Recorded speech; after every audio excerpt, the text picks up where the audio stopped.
এরপর মার্কিন vice president JD ভ্যান্সও Shahbaz শরীফের সঙ্গে বৈঠক করেন।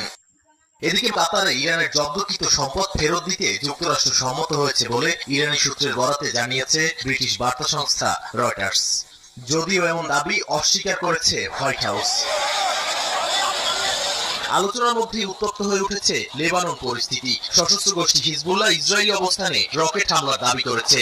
ইসরায়েলি বাহিনীও লেবানন থেকে ড্রোন ও ক্ষেপণাস্ত্র হামলার কথা জানিয়েছে। এতে সীমান্ত এলাকায় নতুন করে সংঘর্ষ ছড়িয়ে পড়ছে। এই সংঘাত যুক্তরাষ্ট্র ইরান আলোচনায় লেবানন ইস্যুকে আরো চাপ হিসেবে সামনে নিয়ে এসেছে।